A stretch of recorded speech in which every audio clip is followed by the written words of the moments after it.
Bonjour, je m'appelle Marlène et je suis avec vous aujourd'hui pour parler de la 10e étape des fraternités anonymes.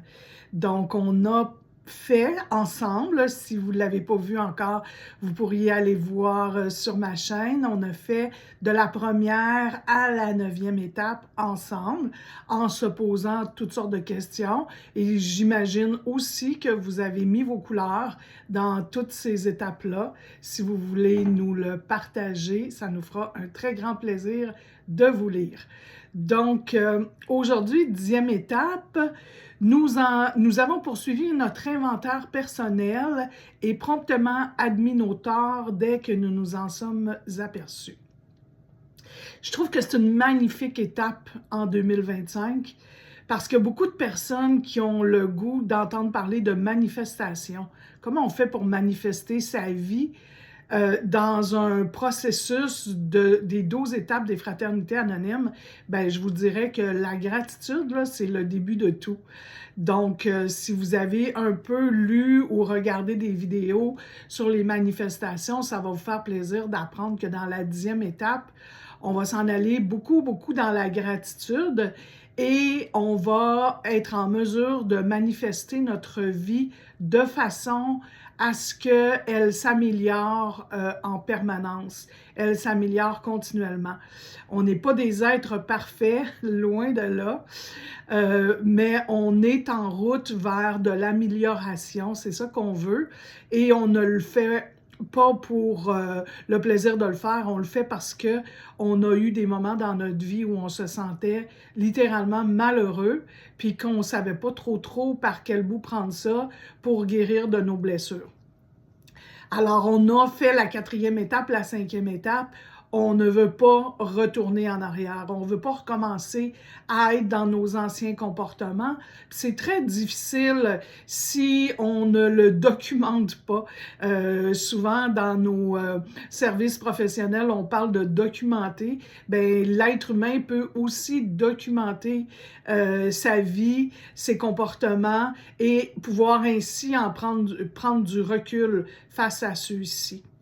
Donc, je vous dirais que dans la 10e étape, avant de manifester la gratitude, bien sûr, on va regarder au fur et à mesure nos comportements, puis à quoi ces comportements-là nous réfèrent dans notre personnalité. Parce qu'on s'est déjà dit que tous les êtres humains, on est tous pareils, on a des qualités puis des défauts. On l'entend souvent dire, mais est-ce qu'on prend le temps vraiment de le réfléchir consciemment? Je suis un être humain, j'ai des qualités et j'ai des défauts, j'ai des ombres et j'ai des lumières. Et donc, évidemment, quand je suis dans ma lumière, quand je suis en connexion avec une puissance supérieure, avec l'univers, avec la beauté de la vie, c'est sûr que c'est pas là où le bas blesse. C'est pas là où j'ai des problèmes habituellement dans ma vie. C'est pas là où je vais me sentir malheureux de mes émotions. Parce qu'on le sait, toutes les émotions sont bonnes. Il n'y a pas de mauvaises émotions. Des fois, on va dire, on les perçoit comme mauvaises parce que c'est de la colère, parce que c'est de la peine, parce que c'est toutes sortes d'émotions qui vont nous amener dans un état qu'on n'aime pas. Mais c'est cet état-là qui va nous faire prendre conscience de ce qui se passe en nous. Donc moi, je vous suggère qu'on regarde comme 4-5 colonnes faciles. Là. On se prend une feuille, un crayon. Moi, j'ai connu des vieux membres là, qui faisaient ça tous les jours de leur vie. Là. Et c'était parmi, pour moi, je les ai connus parce que c'est des personnes décédées. Chaque jour de leur vie, ils faisaient leur 10e étape. On les voyait des fois dans des fêtes d'amis, de fraternité, puis ils se mettaient à part, puis allaient faire leur 10e étape. Alors, moi, j'ai une grande admiration pour ça et aujourd'hui, ben, c'est ce que je fais. À chaque jour, j'écris mes ressentis, j'écris ce que j'ai vécu par rapport aux êtres humains. Fait que moi, je vous suggère de partir de là, de partir des émotions négatives que vous avez vécues. C'est sûr que très souvent, au début, on va y aller avec des émotions assez aiguës. Avec le temps, ça va devenir, bon, je me suis sentie irritée par rapport à une telle personne, j'aimerais ça aller explorer un peu qu'est-ce qui m'est arrivé. Donc, on commence par ça, on commence par qu'est-ce qui s'est passé dans cette situation-là, quelle émotion j'ai vécue. On n'est pas obligé, là, pour ceux qui n'aiment pas écrire, là, c'est facile. Vous n'avez pas besoin de mettre des détails. Mettez un mot qui va vous rappeler, parce que le travail est à faire avec vous. Puis une 10e étape, c'est pas quelque chose qui doit durer 3 heures, là. Je suis bien consciente que vous n'avez pas le temps de mettre 3 heures par jour sur une 10e étape. On met un mot sur un irritant, ça peut être juste ça, j'ai été irritée par telle personne.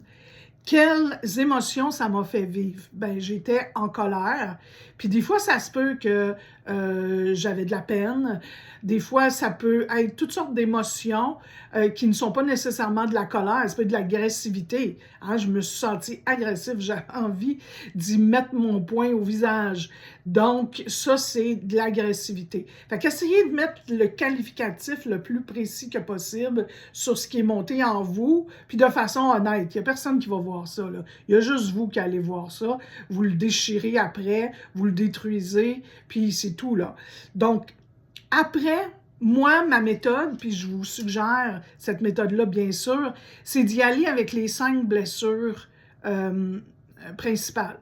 Vous pouvez vous les écrire, abandon, rejet, trahison, humiliation et, je l'étudie, trahison, abandon, rejet, injustice, humiliation et trahison.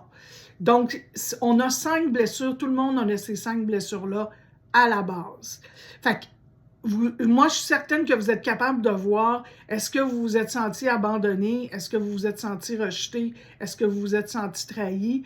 Prenez du recul, essayez de voir c'est quoi. Ça peut être plusieurs de ces blessures. Si vous le voyez tout de suite, il y en a eu 2 ou 3, vous l'écrivez tout de suite.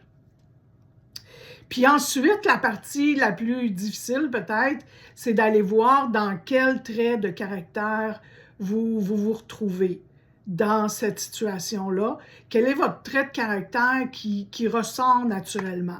Alors, ça peut être de la jalousie, de l'envie, de l'orgueil.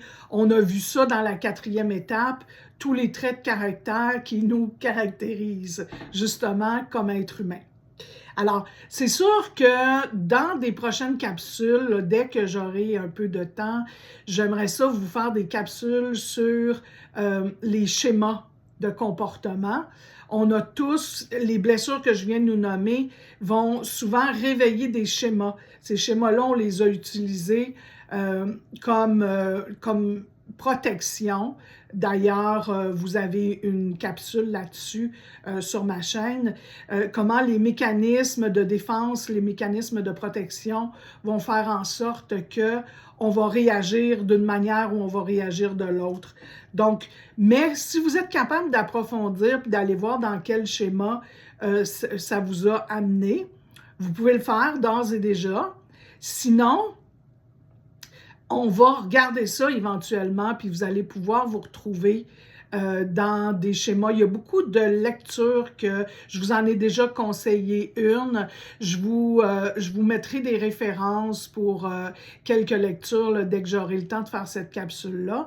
Mais c'est intéressant de savoir quels sont nos schémas. Il y a un schéma de tous mes dus. Il y a un schéma de méfiance, il y a des schémas d'exigence élevée. Moi, c'est pas mal mon préféré, je vous dirais. Pas mal dans celui-là que je retourne continuellement pour me juger, me condamner, hein, me dire que je suis pas correcte. Donc, le but, c'est pas ça. Le but, c'est vraiment de voir objectivement c'est quoi nos comportements, c'est dans quelle blessure ça nous ramène, puis ces blessures-là nous ramènent dans quel schéma de notre personnalité, puis d'y faire face et de l'accepter. J'ai commencé la capsule en vous disant qu'on a des forces et des faiblesses, des qualités et des défauts, puis on va mourir avec. La seule différence avec 4e, 5e, 10e étape, même 11e étape, c'est qu'on les accepte et on les voit comme des comportements et non pas comme intrinsèques à notre personnalité. Donc, on va être capable de dire, j'ai ce comportement-là parce que j'ai ce trait de caractère-là.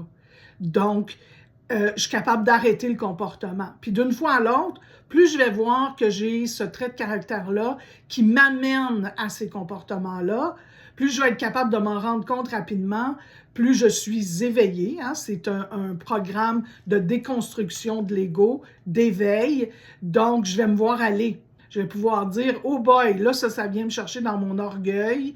Puis quand je suis dans mon orgueil, je suis à risque d'avoir tel comportement. Donc, dès que je m'en aperçois, je peux prendre des mesures. Quand je fais ma 10e étape, la mesure que je prends, c'est de le voir, de l'accepter et puis de le confier. Donc, je vais mettre de la lumière dans tout ça. Il faut que j'accepte premièrement que, ben oui, c'est sûr que si je ne veux pas accepter que je suis envieuse, que je suis orgueilleuse, que je suis jalouse, puis que ça m'amène à avoir des comportements comme ça, il y a des étapes peut-être que je n'ai pas tout à fait faites là, comme il faut. Quand je retourne dans ma 4e étape, puis je vais voir qu'est-ce que j'accepte pas dans ma personnalité, puis qu'est-ce que je comprends pas dans la différence entre personnalité et comportement. Donc, en confiant, vous pouvez confier à qui vous voulez, vous savez. Il y a toujours des membres, bon, je pense que ceux qui m'écoutent, c'est peut-être pas le cas, mais éventuellement, il va y avoir des nouveaux membres qui vont venir écouter ces vidéos. Et si vous avez une difficulté à croire qu'existe une puissance supérieure, existe un Dieu, existe une source d'énergie, ben vous pouvez confier à quelqu'un que vous avez aimé qui est décédé. Lui confier ça. Moi, je sais que moi, j'ai un de mes frères qui est décédé, puis j'y ai confié toutes mes finances parce que, mettons, que c'était pas ma force. Donc, à partir du moment où il est décédé, lui, il était très fort en finances. Donc, à partir du moment où il est décédé, j'y ai confié ça. Et puis, ça fonctionne pour moi. Donc, ma grand-mère, je peux lui confier toutes sortes de choses qui ont trait à l'amour. C'était une personne qui était remplie d'amour. Donc, pour moi, la source, l'énergie divine, c'est l'amour. Alors, si pour vous, l'amour, c'est quelqu'un que vous avez aimé puis qui est parti, ben, vous pouvez lui confier. Sinon, ça peut être quelqu'un que vous aimez puis qui n'est pas parti. Vous pouvez le confier aussi. Vous pouvez appeler un ami et dire à votre ami, j'ai des choses à te confier.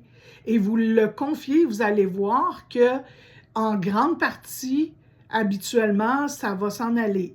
C'est sûr que ça peut, c'est nos traits de caractère. Fait que il y a des comportements différents que vous allez découvrir, mais à mesure que vous allez découvrir vos comportements, moi en tout cas ça a été comme ça, je connais beaucoup de personnes que j'ai aidées, qui m'ont dit que ça donnait des résultats extraordinaires pour eux, de confier à un groupe en faisant un partage dans les fraternités ou confier à un ami, à un confident, au parrain, à la marraine, déjà là, ça procure une guérison qui est quand même extraordinaire.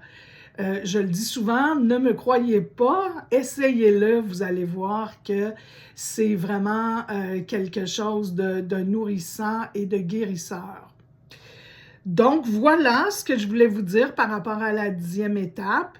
Je vais revenir avec la 11e et la 12e qu'on aura fait.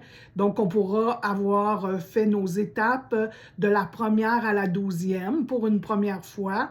Et puis, se sentir mieux parce que c'est véritablement, il y a aucun membre des fraternités anonymes qui vous dira que ça n'a pas complètement changé sa vie.